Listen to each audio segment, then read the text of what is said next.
Look at this dude.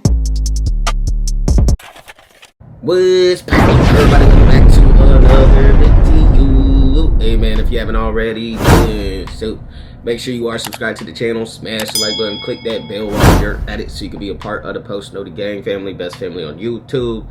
No cap, hands down. Hey, we are here for another Ray William Johnson video today. He killed his own parents. I ain't gonna lie, there's stories out there always coming out of stories like this, bro. There was even a story here where I live not too long ago where a kid did the same thing to his parents, bro. Shit's crazy. Hey, we gonna do less talking, more reacting. Let's dive right into this video. Let's go. So this 20-year-old is about to hire some hitmen to assassinate his own parents. Now the guy's name is Bart, and Bart is 20 when the story starts, and he's living in Texas. And Bart he a grown man. I'm thinking it's a kid or some shit, bro. That's a big problem. For some reason, he kind of hates his family. I guess they expect way too much from him, and over the years, he has come to resent them. So one day I ain't gonna lie, if you got an issue with your family, just cut them off and just go live your life. There's no need to kill them. Like... 2000, he decides he's gonna get rid of his family for good. And he's gonna do it by hiring a hitman and having them assassinated. Which is a win for Bart because he will also then inherit like $1.5 million. Okay, so yeah, that's the motive. So not only do you hate your family, but you also get money out of it if they were to be gone. So, okay. So he goes to hire some hitmen. But I guess the best he can find are his two college roommates. So he goes to his two college roommates and he's like... So they're not actually hitmen. Hey, I'll pay you to break into my family's house and assassinate them. And these two roommates are like, alright. So these guys head over... I don't know about y'all, but if I had a homie come up to me and was like, yo, I need you to go kill my family, I ain't gonna just sit there and be like, bet. What? Over to Bart's family's place. Once they're there, they go to a window in the back of the house because they're gonna break in. And as soon as they touch that window, boom, the alarm goes off. And these two roommates are like, oh shit! And they run away. So that plan fails. But Bart is not ready to give up yet. A few months later, he approaches another friend. And he's like, hey, I'll pay you to break into my family's house and assassinate them. And this friend is like, alright. But as they start talking more about this plan, he can see that Bart is actually dead serious. What? Dude really agreed to it and he thought dude was joking about it? And he really wants him to commit murder. So ultimately, he gets spooked and he backs out. So another plan has failed. So now it's 2001 and Bart is ready to try a third time. And while he's looking for any friend he can hire as a hitman, a college acquaintance of his hears rumors about his assassination plot, and she must be like the only decent human being in his friend group because she goes and she reports him to the police. And police then tell... If you walking around advertising to get your family killed, yeah, I'm pretty sure there's at least going to be one person that's going to report you. Not smart, my boy. Bart's family about their son's attempt to kill them. But for whatever reason, they don't believe it. They think it sounds so crazy that it has to be a mistake. And of course, they go and ask Bart, and he lies to them, and he tells them, like, oh no, it's just a big misunderstanding. And they unfortunately believe him. And 2 more years go by, and it's now 2003. And Bart decides to try a 4th time. Damn, you still hating on your parents like that? 2 years has gone by. Move on in life, bruh. But he wants that 1.5 mil, though, at the same time. And that is when he approaches these two acquaintances of his, Champagne and Brashear. So Bart approaches Champagne and Brashear. Very interesting names. And he's like, hey, I'll pay you to break into my family's house and assassinate them. And Champagne and Brashear are like, alright. And so these guys, they come up with this whole plan. I didn't realize it was so easy to just go out and find people to go kill your family. And for Bart to lure his family out of the house, and once they're out, Champagne and Brashear are going to break in and mess the place up to make it look like a burglary.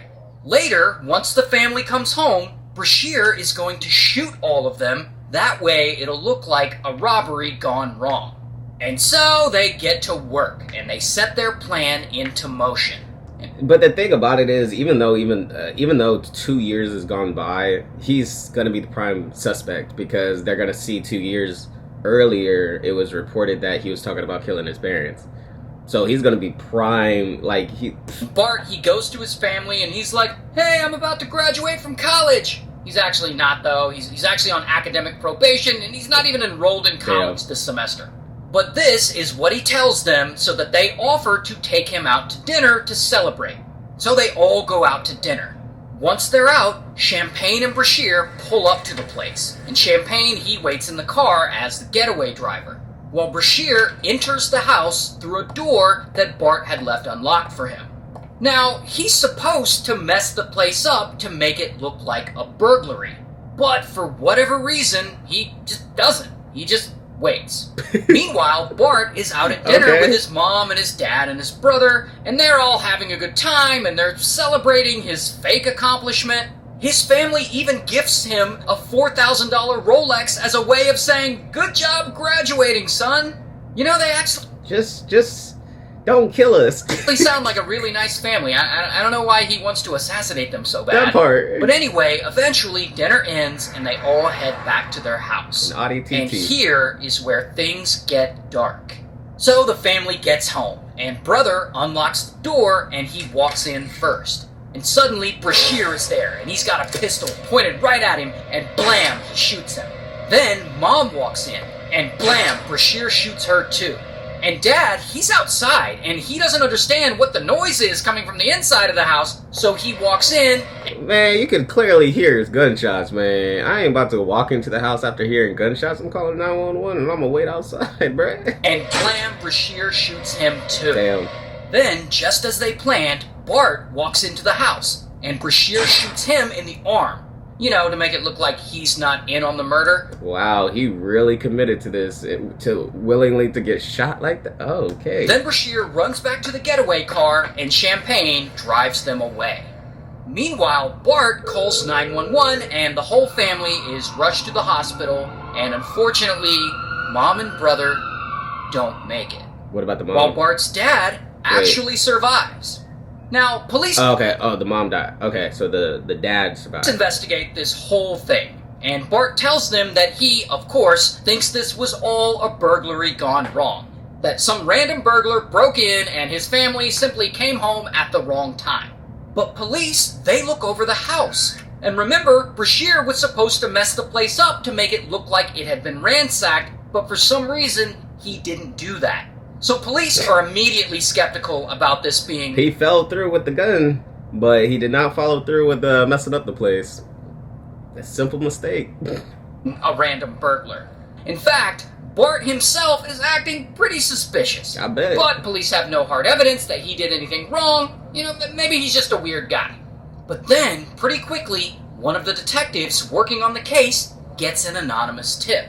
And this anonymous tipster wants to meet in person, because they claim that they have information about the murders. So one night, this detective goes to a dark parking lot behind the police station to meet this mysterious tipster.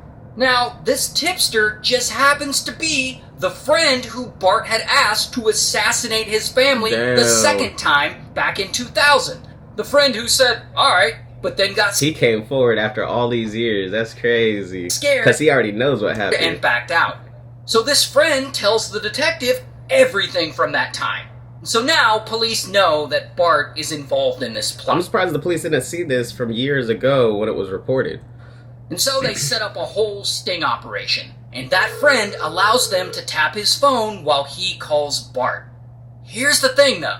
Unfortunately, this friend can't get Bart to admit to anything, except that he is actually acquainted with Champagne and Brashear. So this wiretapping sting thing completely fails. Damn it. Not only that, but around this time, Bart decides that it's time to flee the country. Ah, shit. And I don't know if... Did you get the... Oh, wait, he can't even get the 1.5 because the dad survived. if his friend's weird wiretapped phone call tipped him off or spooked him or what, but 7 months after the shooting, Bart steals $7,000 from his dad, and he flees from Texas all the way down to Mexico.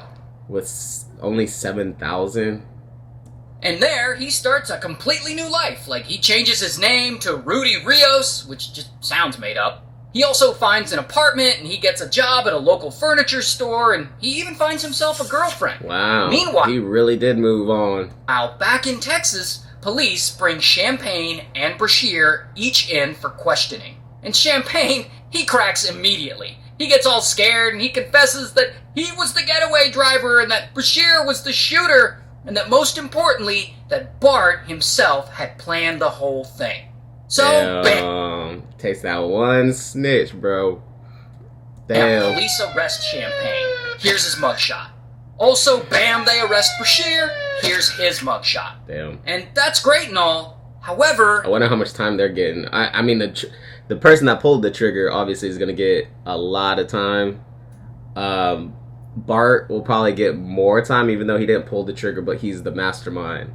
And then the getaway driver will get less time, way less time, plus he snitched, so he probably got a plea deal. at this point, Bart has fled the country, and no one has any idea where he is. So it looks like he's just gonna keep living his new life in Mexico, and no one will ever find him. Until... Oh, of course they're gonna find him, come on. At some point, a friend who helped him cross the border actually snitches on him and turns him into police, hoping to get some reward money. Wow. And so, bam, You can't trust no one, bruh. he gets arrested. Here's his mugshot. And so, ultimately, Champagne, the getaway driver, he gets 15 years in prison. Damn. Brashear gets life in prison, while Bart also gets life in prison. Damn. That's crazy. 15 years just to drive off in a vehicle? That's crazy. Y'all gotta be careful out there what you getting yourselves into. No cap, man. Hey, if you guys made it to the end, I do greatly appreciate it. Smash the like button, leave a comment, click that bell. Till next time, I'm gonna see y'all next time. I'm out.